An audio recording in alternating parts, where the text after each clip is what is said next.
Varicose veins కి సరైన చికిత్స కోసం సంప్రదించండి ఎవిస్ హాస్పిటల్. నమస్తే రమగారు.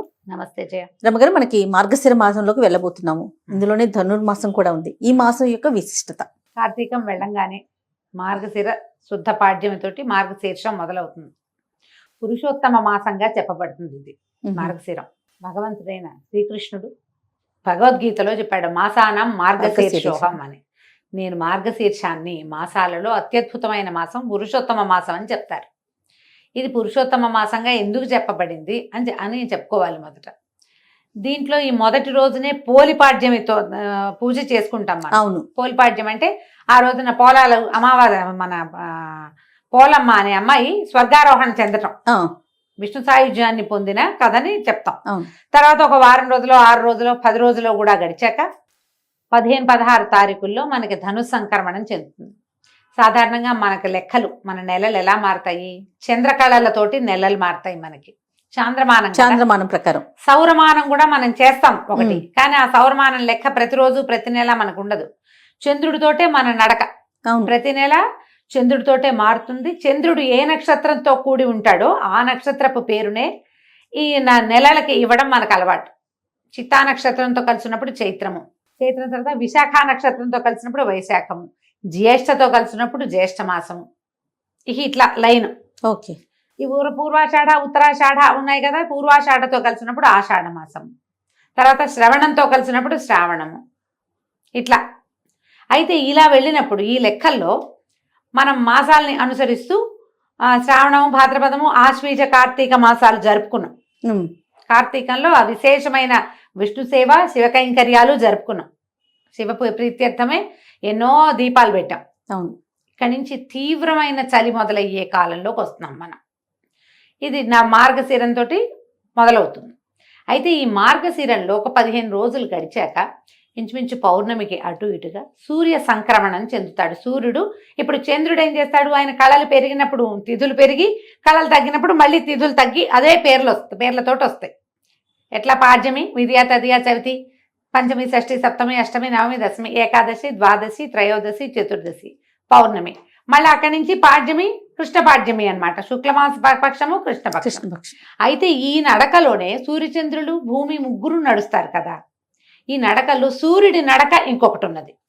సూర్యుడు ఎట్లా నడుస్తాడు? ఈయన చంద్రుడేమో తిథులు మారుతూ ఉంటాడు, ఈయనేమో ఇవి మారుతాడు. మనకి 12 రాసులు, 12 రాసులకి ఒక్కొక్క రాశి నుంచి ఒక్కొక్క దాంట్లోకి మారుతూ ఉంటాడు.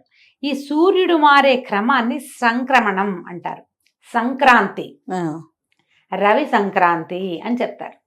ఇది నెల మధ్యలో వస్తుంది. పౌర్ణమికి అటు ఇటుగా డేట్ల ప్రకారం అయితే ఖచ్చితంగా 15-16 తారీఖుల్లో ఉంటుంది.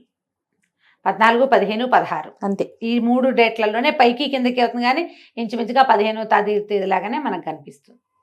ఈ సంక్రమణం చెందేటప్పుడు కూడా మనకి ఈ సంక్రమణాలను బట్టే మనకి ధాన్యాలు విత్తటము, విత్తనాలు పెట్టుకోవటము, ఆకుమడులు పేర్చుకోవటము, తర్వాత వాటిని కొట్టటము, ఇవన్నీ కూడా రవి సంక్రాంతులతోటి ఆ నియామకంలో నడుస్తూ ఉంటాయి. ఓకే. ఈ సంక్రమణం, ప్రతి సంక్రమణము చాలా విశేషమైంది.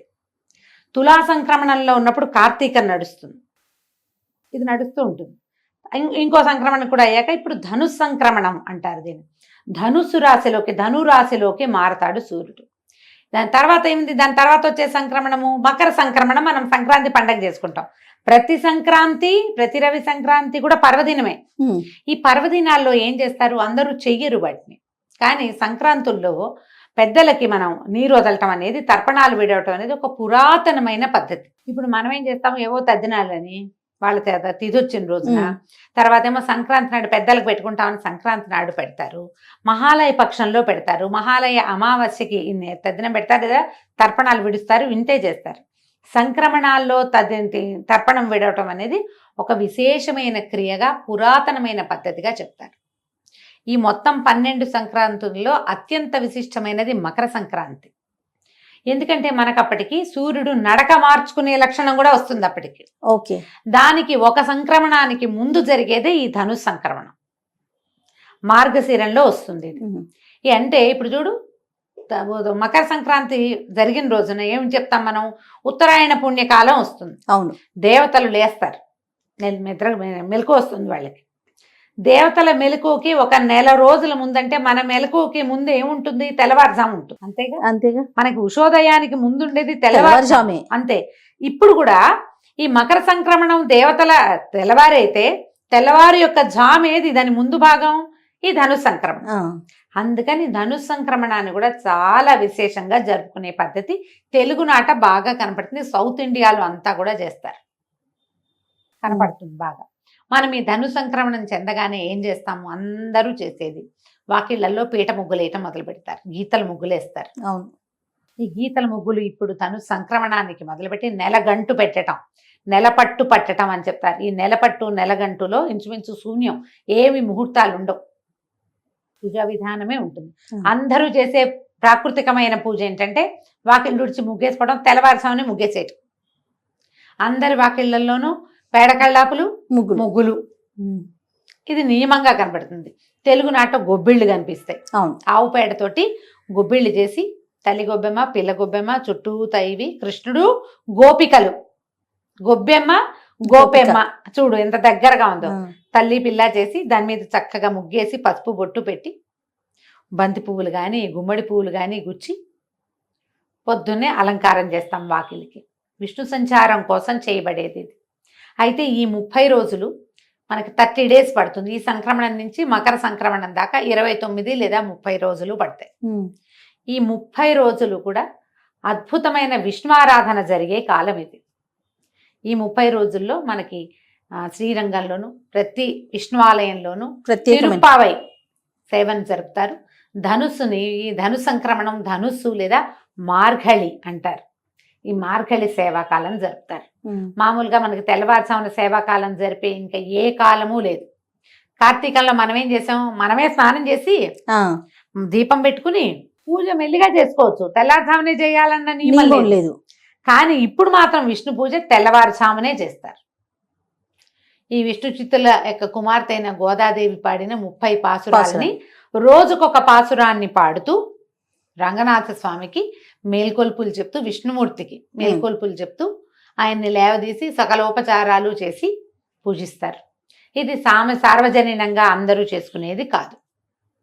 సార్వజనీనమైంది ఏంటంటే వాకిలు శుభ్రంగా ఉంచి ముగ్గులేయటమే. ఎందుకంటే మకర సంక్రమణానికి మరుసటి రోజున వచ్చే కనుమ నాడు బలిచక్రవర్తి భూమి మీదకి వస్తాడు. ఆయన స్వాగత సత్కారాల కోసం మొదటి మెట్టుగా నెల రోజుల ముందే మనం ఈ ముగ్గులు మొదలు పెడతాం. బలి రావడానికి బలిని భూమికి పట్టించినటువంటి మహానుభావుడైన సర్వవ్యాపకుడైన విష్ణువుని పూజిస్తాము ఈ నెల రోజులు. అవకాశం ఉన్న వాళ్ళు పూజించుకోవచ్చు. ఈజీ మెథడ్ ఏంటంటే దేవాలయానికి వెళ్ళడం, చక్కగా దద్దోజనమో చక్కెర పొంగలో ప్రసాదంగా తెచ్చుకోవటం. ఈ నెల రోజుల సేవా కాలము అన్ని విష్ణు ఆలయాల్లోనూ విశేషంగా జరుగుతుంది. శ్రీ వైష్ణవుల ఇళ్లలో కూడా చేసుకుంటారు. వైష్ణవ మఠాలు, పీఠాలు అన్ని చోట్ల కూడా విష్ణు ఆరాధన క్రమం సాగుతుంది. పాసురాలు చెప్పుకుంటారు. ఈ గోదాదేవి కథ విశేషంగా మనం వింటాం. ఈ నెల రోజుల్లో తిరుమలలో కూడా స్వామివారికి సుప్రభాత సేవలో సుప్రభాతం బదులు తిరుప్పావైనే వినిపిస్తారు. తిరుప్పావైతోటే స్వామిని నిద్రలేపుతారు. అది విశేషంగా కనపడుతుంది. మనం ఇవన్నీ ఏం చేయలేం. తిరుప్పావై ద్రవిడ భాషలో ఉంటుంది, మనకి రాదు, అర్థం కాదు. పొద్దున లేచి వాకిట్లో ముగ్గేసుకోగలం కదా, అంతేగా. ఆ వాకిట్లో ముగ్గేయడానికి మీరు స్నానం చేయక్కర్లా, స్నానం చెప్పలా. సాధారణ జీవులకి స్నానం చెప్పలేదు. వాకిలుడిచి చక్కగా ముగ్గేసి కళ్ళాపు జల్లి ముగ్గేసి తర్వాత మీరు స్నానం సంధ్య తెముల్చుకోవచ్చు, ఏం తప్పలేదు. ముగ్గేయటానికి కూడా స్నానం చేయాలని నాకు తెలీదు జయ. అదేలేండి, నాకు తెలియదు. ముగ్గేయటానికి కూడా, వాకిళ్ళు తుడటానికి కూడా, గొబ్బిళ్ళు పెట్టడానికి మేమైతే గొబ్బిళ్ళు పెట్టడానికి ముందు స్నానం చేసేవాళ్ళం కాదు. ఊళ్ళల్లో ఎవరైనా స్నానం చేసి గొబ్బిళ్ళు పెడతారని నేనైతే వినలేదు, నాకు తెలీదు. మీరు ఎవరైనా అలాంటి విధానం ఉంటే అమ్మా ఖచ్చితంగా పాటించండి. జోహార్లు మీ ఓపిక, మీ పద్ధతులకి. నాకు తెలీదు, మేము అలా చేయలేదు. ఎన్నేళ్ళో పెట్టాను జయ గొబ్బిళ్ళు నేను. మాకు అవకాశం ఉంది, పల్లెటూరు కదా, గొడ్లు ఉన్నాయి, ఆవులు ఉన్నాయి మాకు. చక్క పాలేళ్ళు ఆవు పెడ తీసి పెట్టేవాళ్ళు, పొద్దున్నే లేచేసేవాళ్ళు. ఎందుకు ఈ కాలం ఇంత ప్రత్యేకం అంటే ఇవి మనకైతే పంటల కాలం. ఈ గొబ్బిళ్ళు పెడితే ఈ గంగిరెద్దుల వాళ్ళు రావటము, హరిదాసులు రావటము, పొద్దున్నే ఆ మంచుని చీల్చుకుంటూ వచ్చేవాళ్ళు. విపరీతమైన పొగ మంచు, తెల్లవారు డిసెంబర్ అనేసరికల్లా ఇంకేముంది, పొగ మంచే కదా. అవును. ఆ మంచులో ఆ చల్లదనానికి ఈ పని చేయటం మంచిది ఆరోగ్యానికి. బహుశా ఉమ్. స్త్రీ ఆరోగ్యానికి మంచిదని ఇవి పెట్టారేమో అనుకుంటా నేనైతే. దాన ప్రక్రియ విశేషంగా చేస్తారు. ఈ ఒడ్లు బియ్యము ఇల్లు చేరుతాయి. ఉమ్. అందరికీ ఒడ్లు, మన వైపంతా వరే కదా. అవునవును. ఇల్లు చేరేసరికి అలా వచ్చిన వాళ్ళందరికీ తలా ఒక దోసెడు గుప్పెడు చొప్పున బియ్యమో ఒడ్లో ఇచ్చేవాళ్ళం. గుమ్మడికాయలు కాసేవి గుమ్మళ్ళు ఇచ్చేవాళ్ళు బాగా. ఈ కాలం అంతా కూడా దాన ప్రక్రియకి చాలా మంచిది. మీరు ఆహార ధాన్యాలు ఏవైనా సరే, ఇప్పుడున్న కాలాన్ని బట్టి సిరిధాన్యాలు కూడా ఆహార ధాన్యం కిందే లెక్క కదా మనకి. ఉమ్. అవైనా సరే దానం చేయండి. ఓ. విశేషించి గుమ్మడి పళ్ళు ఉమ్. అవి కూడా చాలా మంచివి. తర్వాత ముందుకి పళ్ళు దానం చేయటం, ఖర్జూర పళ్ళు, రేగు పళ్ళు అలాంటివి దానం చేయటం చాలా మంచిది. ఇవన్నీ ఆరోగ్యానికి మంచిది, ఇహపరాలకి ఉపయోగపడేవేనమ్మా మన అంతేగా. పండుగలన్నీ. అయితే ఈ పర్వదినాలుగా చెప్పబడేటువంటి ఈ ధను సంక్రమణ దినాలన్నీ కూడా కుదిరితే ఏదైనా ఒక విష్ణువాలయాన్ని దర్శనం చేయండి. ఏ శ్రీరంగమో రంగనాథ స్వామిని చూడగలిగే అవకాశం లభిస్తే చక్కగా. మహతరం జన్మ ధన్యం అయిపోయినట్టే. అవకాశం కుదిరితే అన్ని చోట్ల జనం బాగా పుష్కలంగా ఉంటారు. ధనుర్మాసంలోనే మనకి గీతా జయంతి అవన్నీ వస్తాయి. అవును. గీతా జయంతి కొంచెం ముందే ఏకాదశికే వచ్చేస్తుంది, మార్గశిర మాసంలో వస్తుంది. అయితే ఇప్పుడు ధను సంక్రమణ మనకి మార్గశిరంలో వస్తుంది. మార్గశిరంలో ఇంకా విశేషంగా చేయవలసినవి ఏంటంటే ఈ పాడ్యం చేసాం, పోలి పాడ్యమి, సుబ్బారాయి షష్ఠి ఒకటి చేసుకుంటాం. అవును. ఎవరైతే నాగుల చవితి నాడు పాలు పోయలేదో వాళ్ళు వాళ్ళు సుబ్బారాయి షష్ఠికి పాలు పోసుకోవచ్చు. సంతానం లేని వాళ్ళు, సంతాన కోసం ప్రయత్నం చేస్తున్న వాళ్ళు కూడా ఈ సుబ్బరాయ షష్ఠి నాడు సుబ్రహ్మణ్యుడిని తలుచుకుని షష్ఠి పూజా విధానాన్ని ఏదైనా మొదలు పెట్టుకోవచ్చు. షష్ఠి నాడు ఎక్కడైనా మల్లి దేవసేన సమేత సుబ్రహ్మణ్యేశ్వర స్వామి ఉంటే వారిని దర్శనం చేసుకోండి. ఉమ్. సుబ్రహ్మణ్య అష్టకం చదువుకోండి. సుబ్రహ్మణ్య భుజంగ ప్రయాతం అని ఒక స్తోత్రం దొరుకుతుంది, అలాంటివి ఏమైనా చేసుకోవచ్చు. ఓకే. షష్ఠి తర్వాత ఇంకా ముందుకెళ్తే గీతా జయంతి వస్తుంది, ఉమ్. తర్వాత ధనుర్మాసం వస్తుంది. ఇలా మనం మార్గశిర మాసాన్ని ముందుకు తీసుకెళ్తాము.